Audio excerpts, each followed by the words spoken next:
خوش آمدید۔ آج ہم ایک ایسے سفر پر نکل رہے ہیں جو ریت کے ٹیلوں سے شروع ہو کر روح کی گہرائیوں تک جاتا ہے۔ ہم پاولو کویلو کے شہراء آفاق ناول دی الکیمسٹ پر گفتگو کرنے جا رہے ہیں۔ ایک ایسی کہانی جو صرف ایک چرواہے کی نہیں بلکہ ہر اس انسان کی ہے جو اپنے خوابوں کی تعبیر تلاش کر رہا ہے۔ مائنڈ ورس میں خوش آمدید۔ یہ وہ جگہ ہے جہاں ہم انسان کے دماغ، جذبات اور کائنات کے رازوں کو ایک صاف، سادہ اور دلکش انداز میں سمجھتے ہیں۔ یہاں ہر بات علم بھی ہے، حیرت بھی اور سوچنے کا ایک نیا راستہ بھی۔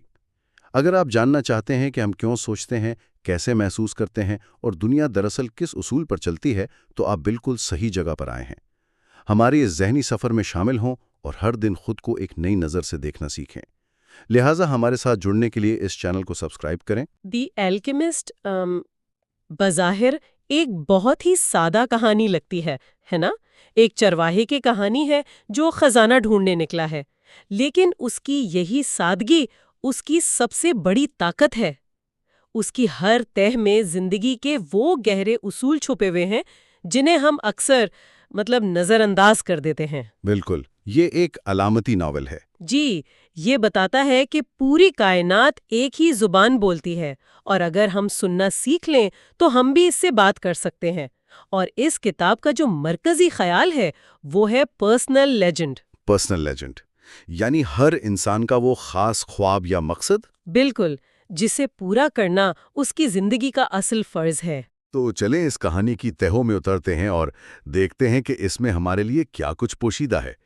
یہ اس سلسلے کا پہلا حصہ ہے اور آج ہم کتاب کے دیباچے یعنی پرولوگ اور پہلے حصے کے ابتدائی واقعات پر بات کریں گے، جہاں سے یہ عظیم سفر شروع ہوتا ہے۔ دلچسپ بات یہ ہے کہ کویلو کہانی کا آغاز مرکزی کردار سے نہیں کرتے، وہ ایک قدیم یونانی کہانی سے شروع کرتے ہیں، نارسس کی کہانی۔ ہاں، یہ تھوڑا عجیب انتخاب لگتا ہے، ایک مہم جوئی پر مبنی ناول کے لیے ایسی کہانی سے آغاز کرنا۔ ہاں، لیکن یہ انتخاب ہی دراصل پوری کتاب کی بنیاد رکھتا ہے۔ یہ قاری کو پہلے ہی صفحے پر بتا دیتا ہے کہ یہ سفر باہر کی دنیا کا اتنا نہیں ہے جتنا یہ اندر کی دنیا کا ہے۔ کہانی تو ہم سب نے سنی ہے کہ نارسس ایک انتہائی خوبصورت نوجوان تھا۔ ہاں، جو روز ایک جھیل کے کنارے جا کر اپنے حسن کو دیکھتا تھا اور خود پر ہی فریفتہ تھا۔ جی، اور ایک دن وہ اپنے ہی عکس کو دیکھتے ہوئے اتنا محو ہوا کہ جھیل میں گر کر ڈوب گیا۔ کلاسیکی کہانی یہاں ختم ہو جاتی ہے، لیکن پاولو کویلو اسے آگے بڑھاتے ہیں اور وہیں سے اصل نقطہ سامنے آتا ہے نا؟ جب جنگل کی دیویاں جھیل کے پاس آتی ہیں تو وہ دیکھتی ہیں کہ میٹھے پانی کی جھیل وہ نمکین آنسوؤں کی جھیل بن چکی ہے۔ بالکل، وہ جھیل سے اس کے رونے کی وجہ پوچھتی ہیں۔ جھیل کہتی ہے، میں نارسس کے لیے رو رہی ہوں۔ تو دیویاں کہتی ہیں کہ یہ تو فطری بات ہے، تم ہی تو واحد تھی جسے اس کے حسن کو اتنے قریب سے دیکھنے کا موقع ملتا تھا۔ ہاں، لیکن یہیں پر کویلو کہانی کا رخ ہی موڑ دیتے ہیں۔ جھیل ایک لمحے خاموش رہنے کے بعد پوچھتی ہے، مگر کیا نارسس واقعی خوبصورت تھا؟ یہ سوال ہی بہت حیران کن ہے۔ جھیل سے بہتر یہ کون جان سکتا ہے بھلا؟ صحیح، دیویاں بھی الجھن میں پڑ جاتی ہیں۔ تو جھیل جواب دیتی ہے، میں تو اس لیے رو رہی ہوں کہ جب بھی وہ میرے کناروں پر جھکتا تھا تو میں اس کی آنکھوں کی گہرائی میں اپنے حسن کا عکس دیکھتی تھی۔ کمال ہے، یہ صرف نارسس کی خود پسندی نہیں تھی، یہ جھیل کی بھی تھی۔ بالکل، یہی اس دیباچے کا اصل راز ہے۔ یہ تعلق دو طرفہ تھا۔ جھیل نے نارسس کو اپنی خوبصورتی کا عکس دکھایا اور بدلے میں نارسس کی آنکھوں میں اپنی خوبصورتی دیکھی۔ یہ ہمیں بتاتا ہے کہ خزانے کی تلاش ایک طرح سے خود کو پانے کی تلاش ہے، اور یہ سفر کائنات کے ساتھ ہمارے رشتے سے جڑا ہوا ہے۔ اور اسی خودشناسی کے سفر پر نکلنے والا کردار کوئی بادشاہ یا کوئی جنگجو نہیں، بلکہ اندلس کا ایک عام سا چرواہا ہے، سینٹیاگو۔ مصنف نے ایک چرواہے کو ہی مرکزی کردار کیوں بنایا؟ میرے خیال میں اس کی وجہ یہ ہے کہ چرواہا فطرت کے سب سے قریب ہوتا ہے۔ اس کی زندگی کا انحصار سورج، موسم اور زمین پر ہوتا ہے۔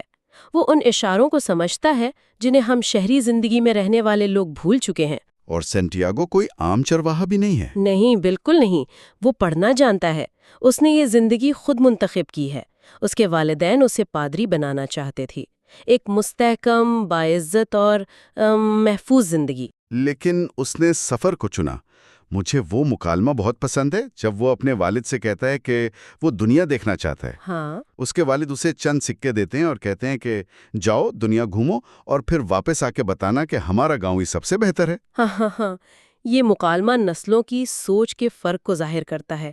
ایک نسل جو تحفظ چاہتی ہے اور دوسری جو تجربہ چاہتی ہے۔ تو سینٹیاگو کا چرواہا بننا ایک طرح سے پہلے سے طے شدہ راستوں کو مسترد کرنے کی علامت ہے۔ بالکل، وہ کتابی علم کے بجائے تجرباتی علم کو ترجیح دیتا ہے۔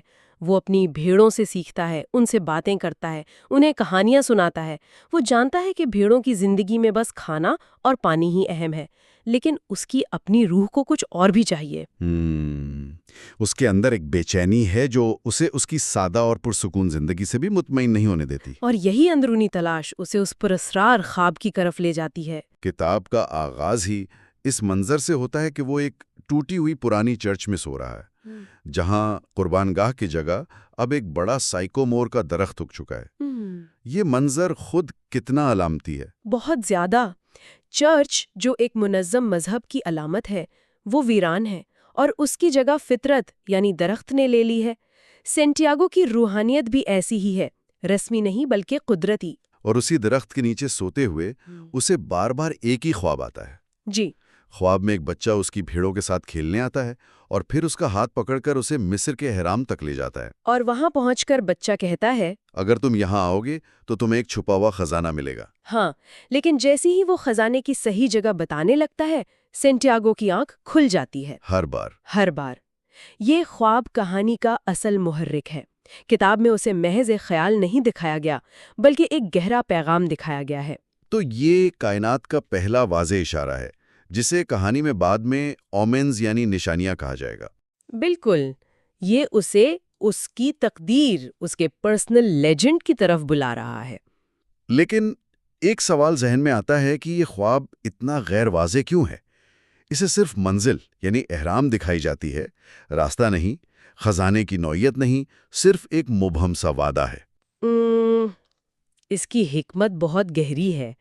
اگر اسے سب کچھ پہلے سے بتا دیا جاتا تو یہ سفر نہ رہتا، بلکہ صرف ایک کام بن جاتا۔ پرسنل لیجنڈ کا مطلب صرف منزل تک پہنچنا نہیں ہے، بلکہ اس سفر کے دوران سیکھنا، بدلنا اور خود کو دریافت کرنا ہے۔ اچھا۔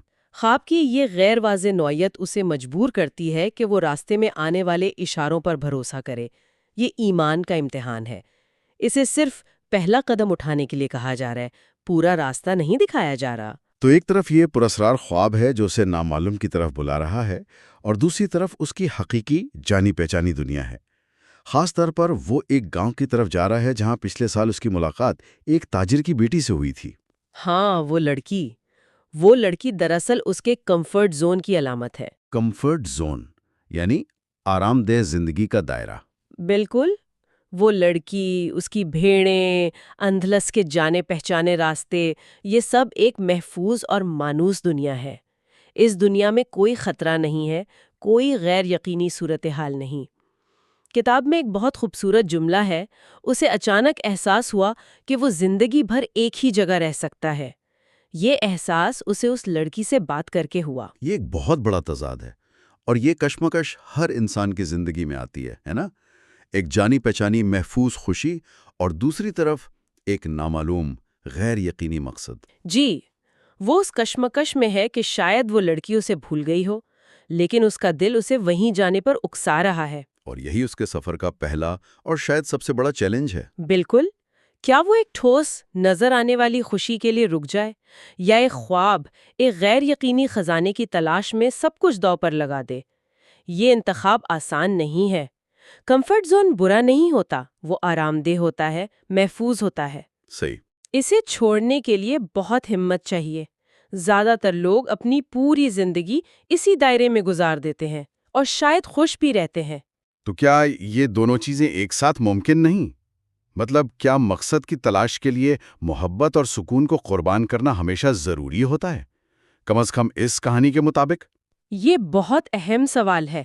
کتاب کا پیغام یہ نہیں ہے کہ محبت اور سکون کو ترک کر دو، بلکہ یہ ہے کہ اگر آپ کا پرسنل لیجنڈ آپ کو بلا رہا ہے تو آپ کو وقتی طور پر کچھ چیزوں کو پیچھے چھوڑنا پڑ سکتا ہے۔ سچی محبت آپ کے راستے میں رکاوٹ نہیں بنتی، بلکہ یا تو آپ کا انتظار کرتی ہے یا آپ کے ساتھ چلتی ہے۔ لیکن سینٹیاگو کے لیے اس مرحلے پر وہ لڑکی اور اس کی بھیڑیں وہ اس کی جانی پہچانی دنیا کی علامت ہے، اور اسے اس دنیا سے باہر قدم نکالنا ہی ہوگا۔ اسے یہ قربانی دینی پڑے گی تاکہ وہ جان سکے کہ وہ اصل میں کون ہے۔ جی۔ بھیڑیں ہیں اور ایک لڑکی ہے جو شاید اس کا انتظار کر رہی ہو۔ اور دوسری طرف ایک پر اسرار خواب کا وعدہ ہے جو اسے ہزاروں میل دور مصر کے صحراؤں کی طرف بلا رہا ہے۔ اور وہ اس خواب کو نظر انداز نہیں کرتا۔ وہ اس کا مطلب جاننے کے لیے طریفہ شہر کا رخ کرتا ہے تاکہ کسی سے اس کی تعبیر پوچھ سکے۔ اس کا یہ چھوٹا سا قدم، یہ فیصلہ کہ وہ اس خواب کو سنجیدگی سے لے گا، یہی اسے ایک ایسے سفر پر لے جائے گا جس کا اس نے تصور بھی نہیں کیا ہوگا۔ یہ اس کے اپنے پرسنل لیجنڈ کو قبول کرنے کی طرف پہلا قدم ہے۔ اگلے حصے میں ہم دیکھیں گے کہ اس کی ملاقات ایک بوڑھی خانہ بدوش عورت اور پھر سیلم کے ایک پر اسرار بادشاہ سے ہوتی ہے، جو اسے پرسنل لیجنڈ کا اصل مطلب سمجھاتا ہے۔ اور وہیں اسے اپنی زندگی کی پہلی بڑی قربانی دینے کا فیصلہ کرنا ہوگا۔ جی بالکل۔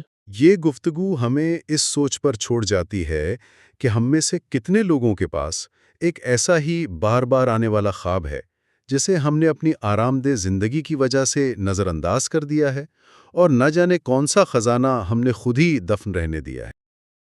پچھلی بار ہم نے بات کی تھی سینٹیاگو کی، ایک اندلسی چرواہا جو ایک ہی خواب بار بار دیکھتا ہے، ایک پوشیدہ خزانے کا خواب۔ لیکن یہ صرف ایک خواب نہیں تھا، یہ جیسے اس کے اندر سے ایک پکار اٹھ رہی تھی جو اسے اپنی جانی پہچانی دنیا سے کہیں دور بلا رہی تھی۔ آج ہم اسی سفر کو آگے بڑھا رہے ہیں۔ یہ الکیمسٹ کے ہمارے تجزیے کا دوسرا حصہ ہے، اور اس حصے میں ہم کتاب کے پہلے حصے کے آخری ابواب پر بات کریں گے، خاص طور پر اس ملاقات پر جو سینٹیاگو کی زندگی بدل دیتی ہے، سیلم کے بادشاہ سے ملاقات۔ تو منظر کچھ یوں ہے کہ سینٹیاگو اسپین کے ایک قصبے تاریفا کے پلازا میں بیٹھا ہے، ایک کتاب پڑھنے کی کوشش کر رہا ہے، جب ایک اجنبی بوڑھا آدمی اس کے پاس آ کر بیٹھ جاتا ہے۔ جی، اور یہ کوئی عام ملاقات نہیں ہوتی۔ بالکل نہیں۔ وہ بوڑھا آدمی آتے ہی اس کتاب پر بات شروع کر دیتا ہے جو سینٹیاگو پڑھ رہا ہوتا ہے، اور پھر وہ دنیا کے سب سے بڑے جھوٹ کا ذکر کرتا ہے۔ اور یہی بات سینٹیاگو کو چونکا دیتی ہے کہ یہ کون ہے اور اسے یہ سب کیسے پتا۔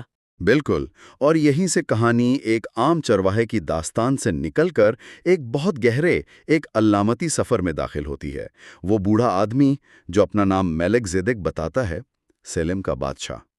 لیکن وہ کسی بادشاہ جیسا تو نہیں لگتا۔ نہیں، اس کا کردار کسی حکمران کا نہیں بلکہ ایک رہنما کا ہے، ایک مرشد کا ہے۔ اور سب سے حیران کن بات تو یہ ہے کہ وہ سینٹیاگو کے خواب کے بارے میں جانتا ہے، بغیر اس کے بتائے۔ جی، بغیر ایک لفظ کہے۔ اور یہ لمحہ دیکھیں بہت اہم ہے۔ یہ اس بات کی علامت ہے کہ رہنمائی اکثر تبھی ظاہر ہوتی ہے جب کوئی شخص سننے کے لیے تیار ہو۔ سینٹیاگو اس وقت ایک کشمکش میں تھا، بے چین تھا، اور تبھی یہ رہنما اس کی زندگی میں آیا۔ اور پھر وہ ایک بہت ہی دلچسپ تصور پیش کرتا ہے، ذاتی اسطورہ، یا جسے ہم پرسنل لیجنڈ کہتے ہیں۔ وہ کہتا ہے یہ وہ چیز ہے جسے تم ہمیشہ سے حاصل کرنا چاہتے تھے۔ جی، مجھے یہ بات بہت اچھی لگی کہ وہ اسے صرف خواب یا مقصد نہیں کہتا، وہ اسطورہ کا لفظ استعمال کرتا ہے، جیسے ہر انسان کی زندگی میں ایک عظیم داستان بننے کی صلاحیت ہے۔ آپ نے بالکل صحیح نقطہ پکڑا ہے۔ ذاتی اسطورہ صرف کوئی خواہش نہیں ہے، یہ کسی کی زندگی کا حقیقی مقصد ہے، وہ راستہ جو کائنات نے اس کے لیے چنا ہے۔ میلک زیدک اسے سمجھاتا ہے کہ جب ہم جوان ہوتے ہیں تو سب کچھ صاف نظر آتا ہے، سب کچھ ممکن لگتا ہے، ہم بڑے خواب دیکھنے سے ڈرتے نہیں ہیں۔ لیکن پھر کچھ بدل جاتا ہے۔ جی، وہ کہتا ہے کہ جیسے جیسے وقت گزرتا ہے، ایک پرسرار طاقت ہمیں یہ یقین دلانے لگتی ہے کہ اپنے ذاتی اسطورہ کو پانا ناممکن ہے، اور اصل جدوجہد یہیں سے شروع ہوتی ہے۔ اور کتاب کے شروع میں مصنف خود بھی تو 4 رکاوٹوں کا ذکر کرتے ہیں نا، ہے نا؟ بالکل۔ پہلی رکاوٹ تو یہی ہے جو بچپن سے ہمارے ذہن میں ڈال دی جاتی ہے کہ ہمارے خواب ناممکن ہیں، ہماری پہنچ سے باہر ہیں۔ اور دوسری محبت، کہ شاید ہمارے خواب کے پیچھے جانے سے ہمارے اپنے، ہمارے پیارے پیچھے رہ جائیں گے یا انہیں تکلیف پہنچے گی۔ صحیح۔ تیسری رکاوٹ ہے ناکامی کا خوف، راستے میں ملنے والی شکستوں کا ڈر۔ اور چوتھی جو سب سے عجیب ہے وہ اس خواب کو پورا کر لینے کا خوف ہے جس کے لیے ہم نے ساری زندگی محنت کی۔ کامیابی کا خوف، یہ کتنا عجیب ہے کہ انسان اس چیز کو پانے سے ڈرنے لگے جس کی اس نے ہمیشہ خواہش کی ہے۔ جی، کہ شاید ہم اس کے مستحق نہیں ہیں، یا جب خواب پورا ہو گیا تو پھر کیا؟ زندگی کا مقصد کیا رہ جائے گا؟ اور ملک زیدیک سینٹیاگو کو ٹھیک اسی موڑ پر ملتا ہے جہاں وہ پہلی رکاوٹ کے سامنے ہار ماننے والا تھا، یہ سوچ کر کہ بھلا ایک چرواہا مصری اہرام تک کیسے پہنچ سکتا ہے۔ اور تبھی بادشاہ وہ جملہ کہتا ہے جو اس کتاب کی پہچان بن گیا ہے۔ جب تم واقعی کوئی چیز چاہتے ہو تو پوری کائنات اسے حاصل کرنے میں تمہاری مدد کے لیے سازش کرتی ہے۔ بالکل۔ سچ کہوں تو یہ لائن اتنی زیادہ استعمال ہوئی ہے کہ اب تھوڑی کھوکھلی سی لگتی ہے، کسی گریٹنگ کارڈ پر لکھی ہوئی بات کی طرح۔ ہاں، یہ بہت اچھا سوال ہے اور آپ ٹھیک کہہ رہی ہیں، یہ ایک کلیشے بن چکا ہے۔ تو کیا کہانی کے اندر اس کا کوئی گہرا مطلب ہے؟ جی بالکل ہے۔ کہانی کے اندر اس کی طاقت کسی جادو میں نہیں بلکہ نفسیات میں ہے۔ اس کا مطلب یہ ہے کہ جب کوئی شخص اپنے مقصد کے لیے پوری طرح پرعزم ہو جاتا ہے نا، تو اس کا ذہن، اس کی روح، وہ ان نشانیوں اور مواقع کو پہچاننا شروع کر دیتے ہیں جو پہلے بھی وہیں موجود تھے اچھا، مگر نظر نہیں آتے تھے۔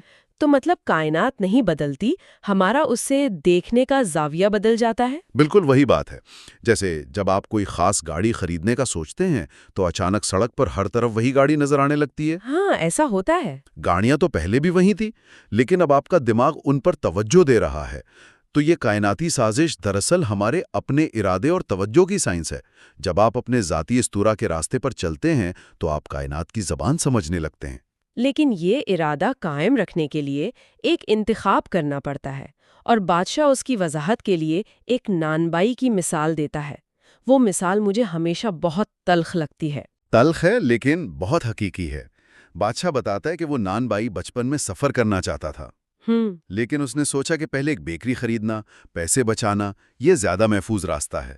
اس نے اپنے خواب کو ٹال دیا، یہ سوچ کر کہ جب بوڑھا ہو جاؤں گا تو افریقہ میں 1 مہینہ گزاروں گا۔ اور اب وہ بوڑھا ہو چکا ہے۔ جی، اور اسے شاید احساس تک نہیں کہ وہ اپنا خواب کبھی پورا نہیں کر پائے گا۔ یہ کہانی صرف ایک نان بائی کی نہیں، یہ ہم سب کے لیے ایک آئینہ ہے۔ یہ اس محفوظ راستے کی کہانی ہے جسے ہم اکثر چن لیتے ہیں، یہ سوچ کر کہ خواب تو بعد میں بھی پورے ہو سکتے ہیں۔ اور کوئلیو یہی کہہ رہے ہیں کہ بعد میں اکثر کبھی نہیں میں بدل جاتا ہے۔ اور اس کی وجہ شاید یہ ہے کہ ہم اپنے خوابوں پر سماجی تحفظ کو، دوسروں کی رائے کو ترجیح دینے لگتے ہیں۔ نان بائی کی زندگی ایک چرواہے سے زیادہ باعزت سمجھی جاتی ہے نا؟ بالکل، اس نے وہ راستہ چنا جو دنیا کی نظر میں سمجھداری کا تھا، اور اس سمجھداری کی قیمت اس نے اپنے ذاتی اسطورہ کو قربان کر کے چکائی۔ لیکن یہ رہنمائی مفت میں نہیں ملتی، بادشاہ سینٹیاگو سے قیمت مانگتا ہے۔ جی، وہ اس سے کچھ ایسا مانگتا ہے جو سینٹیاگو کے لیے سب کچھ ہے۔ اس کی بھیڑیں، وہ کہتا ہے کہ اپنی بھیڑوں کا 10واں حصہ مجھے دو تو میں تمہیں خزانہ ڈھونڈنے کا طریقہ بتاؤں گا۔ یہ ایک بہت بڑا لمحہ ہے۔ سینٹیاگو کے لیے یہ صرف جانور نہیں ہے، یہ اس کی پوری کائنات ہے، اس کی پہچان ہے۔ تو یہ ایک امتحان تھا۔ یہ اپنے ذاتی استورا کے لیے درکار پہلی اور سب سے مشکل قربانی تھی۔ بھیڑوں کو بیچنا صرف ایک مالی فیصلہ نہیں تھا، یہ اپنے ماضی کو، اپنی محفوظ زندگی کو چھوڑنے کا عہد تھا۔ واپسی کے راستے بند کرنا۔ جی بالکل، جب تک اس کے پاس بھیڑیں تھیں وہ کسی بھی وقت تھک ہار کر واپس آ سکتا تھا، لیکن ان کے بغیر اسے آگے ہی بڑھنا ہے۔ یہ وہ لمحہ ہے جہاں خواب صرف ایک خیال نہیں رہتا بلکہ ایک ٹھوس قدم بن جاتا ہے۔ اور وہ یہ قدم اٹھا لیتا ہے، وہ اپنی ساری بھیڑیں بیچ دیتا ہے اور قیمت چکانے بادشاہ کے پاس جاتا ہے۔ تب بادشاہ اسے 2 پتھر دیتا ہے، ایک سفید اور ایک سیاہ۔ ان کے نام ہیں اوریم اور تھومیم۔ تو کیا یہ کوئی جادوئی پتھر ہیں؟ بظاہر تو ایسا ہی لگتا ہے۔ بادشاہ بتاتا ہے کہ سیاہ پتھر کا مطلب ہاں ہے اور سفید کا نہیں۔ یہ اس وقت کے لیے ہے جب سینٹیاگو اشاروں کو سمجھ نہ پائے۔ اچھا۔ لیکن اس کے ساتھ ہی وہ ایک بہت اہم نصیحت کرتا ہے۔ وہ کہتا ہے، اگر ہو سکے تو اپنے فیصلے خود کرنے کی کوشش کرو۔ تو یہ پتھر بیساکھی نہیں ہے، صرف ایک سہارا ہے۔ بالکل، یہ اس بات پر زور دیتے ہیں کہ یہ سفر ذمہ داری اور ذاتی چناؤ کا ہے۔ کائنات مدد کرے گی لیکن فیصلے آپ کو خود کرنے ہوں گے۔ آپ ہر قدم پر جادوئی جوابات کی امید نہیں رکھ سکتے۔ اور جانے سے پہلے بادشاہ اسے خوشی کے راز کے بارے میں ایک چھوٹی سی کہانی سناتا ہے۔ میرے خیال میں وہ کہانی پوری کتاب کا خلاصہ ہے۔ جی، وہ کہانی ایک لڑکے کی ہے جسے دنیا کے سب سے عقل مند آدمی کے پاس خوشی کا راز جاننے بھیجا جاتا ہے۔ عقل مند آدمی اسے ایک چمچ دیتا ہے جس میں تیل کے 2 قطرے ہوتے ہیں اور کہتا ہے کہ میرے محل کی سیر کرو لیکن تیل گرنا نہیں چاہیے۔ ٹھیک ہے۔ لڑکا 2 گھنٹے بعد واپس آتا ہے۔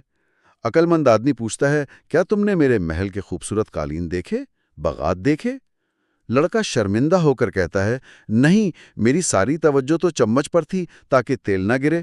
تب عقل مند آدمی اسے دوبارہ بھیجتا ہے، اس بار محل کے عجائبات دیکھنے کے لیے۔ جی، لڑکا واپس آتا ہے تو محل کی ایک ایک خوبصورتی کی تعریف کرتا ہے۔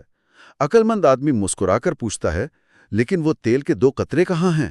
اور لڑکا دیکھتا ہے تو چمچ خالی ہوتا ہے۔ اور تب عقل مند آدمی اسے خوشی کا راز بتاتا ہے۔ خوشی کا راز دنیا کے تمام عجائبات کو دیکھنے اور چمچ میں تیل کے 2 قطروں کو کبھی نہ بھولنے میں ہے۔ یعنی منزل اور سفر دونوں پر نظر رکھنی ہے۔ بالکل، یہ اس توازن کی بات ہے۔ سینٹیاگو کے لیے اس کا مطلب ہے کہ اپنے مقصد یعنی خزانے پر نظر رکھتے ہوئے سفر کی خوبصورتی سے لطف اندوز ہونا ہے۔ وہ ایک چرواہا ہے، اسے سفر پسند ہے، لیکن اسے اپنی بھیڑوں کو نہیں بھولنا چاہیے۔ تو اس حصے کے آخر میں سینٹیاگو ایک بہت بڑا فیصلہ کر چکا ہے۔ اس نے اپنی بھیڑیں بیچ دی ہیں، اپنے ماضی کو خیر باد کہہ دیا ہے، اور اب وہ افریقہ جانے والے جہاز پر سوار ہے۔ جی، اس نے ایک نئے نامعلوم سفر کا آغاز کر دیا ہے اور یہیں سے اس کی اصل آزمائش شروع ہوتی ہے۔ اب تک اسے رہنمائی ملتی رہی، لیکن اب وہ اکیلا ہے۔ اور آگے کیا ہوگا؟ اگلے حصے میں ہم سینٹیاگو کے ساتھ افریقہ جائیں گے، جہاں پہنچتے ہی نقصان، الجھن اور ایمان کا پہلا حقیقی امتحان اس کا منتظر ہے۔ وہاں کوئی بادشاہ نہیں ہوگا جو اس کی رہنمائی کرے، صرف وہ خود، اس کے 2 پتھر اور کائنات کی وہ زبان جسے وہ ابھی سیکھنا شروع کر رہا ہے۔ جی بالکل۔ تو آج کی گفتگو کے بعد سننے والوں کے لیے ایک سوچ چھوڑے جاتے ہیں۔ وہ کون سی بھیڑیں ہیں جو ہماری زندگی میں سکون اور تحفظ کا باعث ہیں؟ وہ کیا چیز ہے جسے قربان کرنے کا خیال ہی ہمیں اپنے بڑے خواب کی پیروی سے روک دیتا ہے؟ اور کیا ہم وہ قیمت چکانے کو تیار ہیں؟ آج ہم کہانی کے ایک ایسے حصے پر بات کرنے جا رہے ہیں جہاں سینٹیاگو کی دنیا صحیح معنوں میں الٹ جاتی ہے۔ جی بالکل۔ وہ افریقہ پہنچتا ہے اور اس کا جو خواب ہے، اس کا پرسنل لیجنڈ، وہ پہلی بار ٹوٹنے کے بہت قریب آ جاتا ہے۔ بالکل، یہ وہ لمحہ ہے جہاں کتاب ایک رومانوی مہم جوئی سے نکل کر آپ کہہ سکتے ہیں کہ سخت حقیقت کی دنیا میں قدم رکھتی ہے۔ صحیح۔ اب تک کا سفر تو بڑا دلچسپ تھا، بادشاہوں سے ملاقاتیں ہو رہی تھیں، نشانیاں مل رہی تھیں، لیکن اب سینٹیاگو کو پہلی اور شاید سب سے بڑی ناکامی کا سامنا کرنا پڑے گا۔ اور یہ اس کے کردار کا اصل امتحان ہے۔ جی، اصل امتحان۔ تو آئیے وہیں سے شروع کرتے ہیں۔ سینٹیاگو اسپین سے آبنائے کو عبور کرتا ہے اور افریقہ کے شہر تنجا میں قدم رکھتا ہے۔ یہ صرف ایک جغرافی تبدیلی نہیں ہے نا؟ نہیں، بالکل نہیں، یہ ایک پوری کائنات کی تبدیلی ہے۔ اس ثقافتی جھٹکے کے بارے میں سوچیں جو اسے محسوس ہوتا ہے۔ کیسا تھا وہ تجربہ؟ وہ ایک مکمل حسیاتی حملہ تھا۔ مطلب وہ ایک بار میں بیٹھتا ہے اور دیکھتا ہے کہ مرد ایک بہت بڑا حقہ ایک دوسرے کو دے رہے ہیں۔ اچھا۔ اس نے زندگی میں ایسا کچھ نہیں دیکھا۔ سڑکوں پر عورتوں کے چہرے ڈھکے ہوئے ہیں، پھر وہ میناروں سے اذان کی آواز سنتا ہے۔ اور لوگوں کو نماز پڑھتے دیکھتا ہے؟ جی، لوگوں کو گھٹنوں کے بل جھک کر زمین پر ماتھا ٹیکتے دیکھتا ہے۔ یہ سب کچھ اس کے لیے اتنا اجنبی ہے کہ اس کا پہلا رد عمل وہ خوف اور تنہائی کا ہوتا ہے۔ اسے لگتا ہے کہ میں کافروں کے بیچ آ گیا ہوں۔ اور یہ جو احساس ہے کہ وہ بالکل اکیلا ہے، شاید یہ اس کے سفر کا سب سے اہم پہلو ہے۔ ہاں، اسپین میں اس کی بھیڑیں تھیں، ایک جانی پہچانی دنیا تھی۔ یہاں وہ زبان تک نہیں جانتا۔ ایسا لگتا ہے کہ کائنات نے جان بوجھ کر اس سے اس کے سارے سہارے چھین لیے ہیں۔ یہ بہت ضروری نکتہ ہے۔ اس تنہائی کے بغیر وہ کبھی بھی کائنات کی زبان سیکھ ہی نہیں پاتا۔ بغیر الفاظ کی زبان۔ جی، بغیر الفاظ کی زبان۔ جب آپ کے پاس بولنے کے لیے الفاظ نہ ہوں تبھی آپ اشاروں، احساسات اور نشانیوں پر بھروسہ کرنا شروع کرتے ہیں۔ صحیح۔ یہ اس کی تربیت کا پہلا اور سب سے کٹھن سبق تھا۔ اسے اپنی پرانی دنیا سے مکمل طور پر کاٹ دیا گیا تاکہ وہ نئی دنیا کے اصول سیکھ سکے۔ اور اسی تنہائی اور الجھن کے عالم میں اسے امید کی ایک کرن نظر آتی ہے، یا کم از کم وہ اسے امید کی کرن سمجھتا ہے۔ ہاں بالکل، ایک نوجوان اس کے پاس آتا ہے جو ہسپانوی بولتا ہے۔ یہاں ایک سوال پیدا ہوتا ہے، سینٹیاگو اتنا سادہ کیوں ہے؟ کیا یہ صرف اس کی معصومیت ہے، یا وہ جان بوجھ کر خطرے کے اشاروں کو نظر انداز کر رہا ہے کیونکہ وہ امید پر یقین کرنا چاہتا ہے؟ میرے خیال میں یہ دونوں کا امتزاج ہے۔ وہ ایک ایسے شخص سے ملنے کے لیے بے چین ہے جو اسے سمجھتا ہو، اس لیے وہ اپنی منطق کو یوں سمجھیں کہ پس پش ڈال دیتا ہے۔ لیکن وہاں ایک اور چیز بھی ہو رہی تھی، ہے نا؟ جی، ایک اور گہری بات ہو رہی ہے۔ بار کا مالک جو صرف عربی بولتا ہے، سینٹیاگو کو اشاروں سے خبردار کرنے کی کوشش کرتا ہے۔ اچھا۔ یہ ایک واضح شگون ہے، ایک اومن جسے سینٹیاگو پڑھنے میں ناکام رہتا ہے۔ وہ اس نوجوان کی قابل فہم زبان پر بھروسہ کرتا ہے، بجائے اس کائناتی زبان کے جسے بار کا مالک استعمال کر رہا تھا۔ یعنی وہ ابھی تک نشانیوں کو پڑھنے میں اتنا ماہر نہیں ہوا۔ وہ اپنا سارا پیسہ جو اس نے بھیڑیں بیچ کر کمایا تھا، وہ سب کچھ اس نوجوان کے حوالے کر دیتا ہے۔ اور پھر وہ مشہور منظر آتا ہے جب سینٹیاگو کی نظر ایک انتہائی خوبصورت تلوار پر پڑتی ہے۔ وہ تلوار ایک خلفشار ہے، ایک بہت بڑا خلفشار۔ اس کی نیام چاندی کی ہے، دستہ قیمتی پتھروں سے جڑا ہے۔ اور وہ اس میں کھو جاتا ہے۔ وہ اس تلوار کے حسن میں اتنا کھو جاتا ہے کہ صرف چند لمحوں کے لیے اس کی توجہ اپنے پیسے اور اپنے نئے دوست سے ہٹ جاتی ہے۔ اور بس یہی وہ چند لمحے تھے۔ یہی وہ چند لمحے تھے جن کی اس چور کو ضرورت تھی۔ جب وہ مڑ کر دیکھتا ہے تو وہ نوجوان ہجوم میں غائب ہو چکا ہوتا ہے۔ وہ انتظار کرتا ہے، خود کو تسلیاں دیتا ہے، لیکن شام ڈھلتے ہی اسے تلخ حقیقت کا احساس ہوتا ہے۔ وہ لٹ چکا ہے۔ ایک اجنبی ملک میں بغیر ایک پیسے کے اور کسی سے بات بھی نہیں کر سکتا۔ اس لمحے کا جو جذباتی اثر ہے وہ بہت شدید ہے۔ بہت شدید۔ وہ خالی بازار میں بیٹھ کر روتا ہے۔ جی۔ اور کتاب خاص طور پر ذکر کرتی ہے کہ وہ اپنی بھیڑوں کے سامنے بھی کبھی نہیں رویا تھا۔ ہاں۔ یہ اس کی زندگی کی مطلق شکست تھی۔ اور اس کا غصہ اور مایوسی اسے خدا کے خلاف کر دیتی ہے۔ بالکل۔ وہ سوچتا ہے کہ خدا ان لوگوں کے ساتھ غیر منصف ہے جو اپنے خوابوں پر یقین کرتے ہیں۔ یہ وہ لمحہ ہے جہاں اس کا پورا فلسفہ، اس کا پرسنل لیجنڈ پر یقین، وہ سب ٹوٹ کر بکھر جاتا ہے۔ اور اس کے اندر ایک تلخی پیدا ہوتی ہے۔ وہ فیصلہ کرتا ہے کہ میں ان لوگوں سے نفرت کروں گا جنہیں اپنا خزانہ مل گیا ہے، کیونکہ مجھے اپنا خزانہ اب کبھی نہیں ملے گا۔ یہ ایک بہت ہی انسانی رد عمل ہے نا؟ جی بالکل۔ جب ہم ناکام ہوتے ہیں تو اکثر کامیاب لوگوں سے حسد کرنے لگتے ہیں۔ جی۔ لیکن یہاں کہانی کا اصل جادو سامنے آتا ہے۔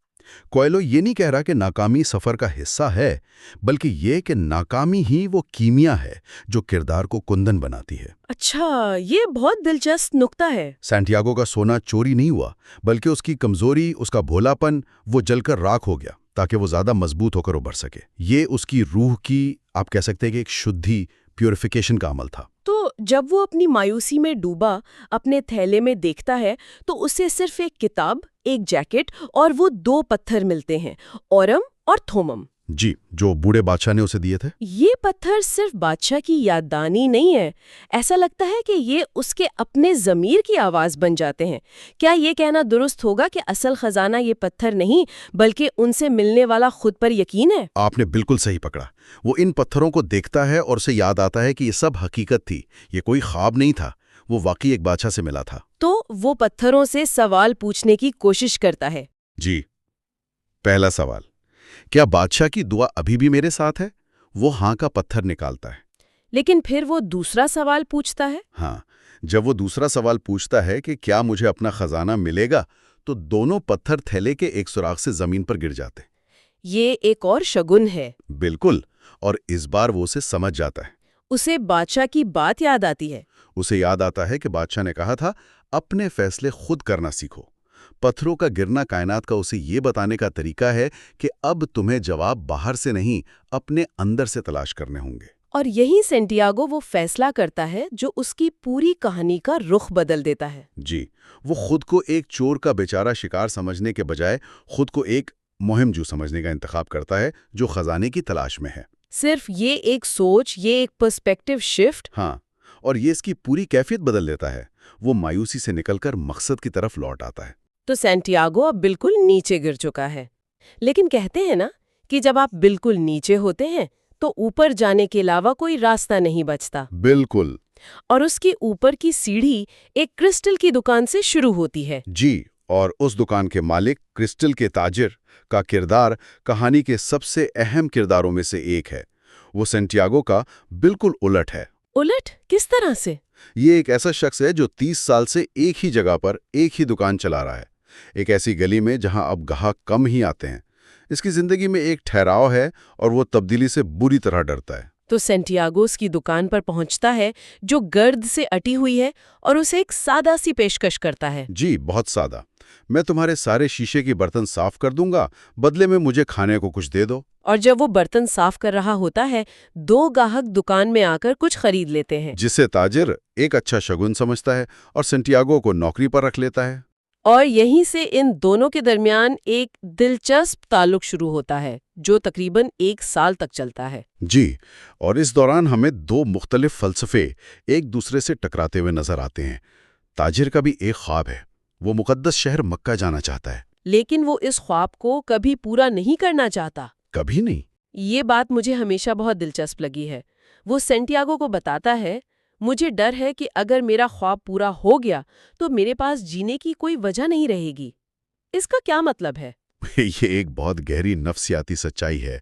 بہت سے لوگوں کے لیے خواب کی امید ہی انہیں زندہ رکھے ہوئے ہوتی ہے۔ اچھا، وہ اس خواب کو حقیقت میں بدلنے سے اس لیے ڈرتے ہیں کہ اگر حقیقت ان کی توقعات پر پوری نہ اتری تو کیا ہوگا؟ یا اگر خواب پورا ہو گیا تو اس کے بعد کیا؟ بالکل، اس کے بعد زندگی میں کیا مقصد بچے گا؟ تاجر کے لیے مکہ ایک خیال ہے، ایک تصور ہے جو اسے روزمرہ کی بے معنویت سے بچاتا ہے۔ وہ وہاں جانا نہیں چاہتا، وہ صرف اس کے بارے میں سوچنا چاہتا ہے۔ اور یہاں ہمیں مکتوب کا تصور متعارف کرایا جاتا ہے۔ جی، یہ لکھا ہوا ہے۔ دلچسپ بات یہ ہے کہ دونوں کردار یہ لفظ استعمال کرتے ہیں، لیکن دونوں کے لیے اس کا مطلب بالکل مختلف ہے۔ بالکل، تاجر کے لیے مکتوب ایک زنجیر ہے جو اسے عمل سے روکتی ہے۔ وہ کہتا ہے کہ اگر خدا چاہتا کہ میری دکان بڑی ہو تو وہ خود ہی ہو جاتی، اگر وہ چاہتا کہ میں مکہ جاؤں تو حالات خود ہی بن جاتے۔ یہ تو تقدیر کا ایک غیر فعال پیسز تصور ہے۔ جی، اس کے برعکس سینٹیاگو کے لیے مکتوب ایک کتب نما ہے۔ یہ اسے یقین دلاتا ہے کہ اگر وہ صحیح سمت میں محنت کرے گا تو کائنات اس کا ساتھ دے گی۔ یعنی ایک ہی لفظ کے 2 متضاد فلسفے ہیں۔ ایک بے عملی کا جواز اور دوسرا عمل پر یقین۔ اور سینٹیاگو عمل پر یقین رکھتا ہے۔ وہ تاجر کو نئے نئے مشورے دیتا ہے۔ وہ کہتا ہے کہ دکان کے باہر ایک ڈسپلے کیس بناتے ہیں۔ جی، اور تاجر ہر بار ہچکچاتا ہے، تبدیلی سے ڈرتا ہے، لیکن آخر میں مان جاتا ہے۔ اس کا رد عمل بہت اہم ہے۔ وہ کہتا ہے، مجھے اپنی زندگی بدلنی پڑے گی، میں تبدیلی سے نمٹنا نہیں جانتا، میں جیسا ہوں ویسا ہی رہنے کا عادی ہوں۔ یہ آرام کے دائرے یعنی کمفرٹ زون سے باہر نکلنے کا خوف ہے۔ بالکل، یہی خوف زیادہ تر لوگوں کو ان کے پرسنل لیجنڈ سے دور رکھتا ہے، لیکن سینٹیاگو کی توانائی اور جوش اسے بھی بدلنے پر مجبور کر دیتا ہے۔ اور جلد ہی ان کی دکان شہر کی سب سے کامیاب دکان بن جاتی ہے۔ جی، کاروبار اتنا بڑھ جاتا ہے کہ تاجر کو مزید ملازم رکھنے پڑتے ہیں۔ لیکن اس کامیابی کے باوجود تاجر خوش نہیں ہے۔ کتاب میں ایک جگہ ذکر ہے کہ وہ تقریباً اداس نظر آتا ہے۔ ہاں، اور یہ کتاب کے اہم ترین اسباق میں سے ایک ہے۔ سینٹیاگو یہ سیکھتا ہے کہ ہر نعمت جسے نظر انداز کیا جائے وہ ایک لعنت بن جاتی ہے۔ یہ تو بہت گہری بات ہے، مطلب اس کی کامیابی ہی اس کے لیے ایک لعنت بن گئی۔ جی، تاجر کی بڑھتی ہوئی دولت اسے خوشی نہیں دیتی، بلکہ اسے ہر روز اس کی اندیکھی صلاحیتوں اور اس کے ادھورے خواب کی یاد دلاتی ہے۔ اچھا، یہ کامیابی اسے بتاتی ہے کہ وہ مکہ جا سکتا تھا، لیکن اس نے کبھی ہمت نہیں کی۔ یہ اس کی بے عملی کا زندہ ثبوت بن جاتی ہے۔ تو اس 1 سال میں سینٹیاگو کیا سیکھتا ہے پیسے کمانے کے علاوہ؟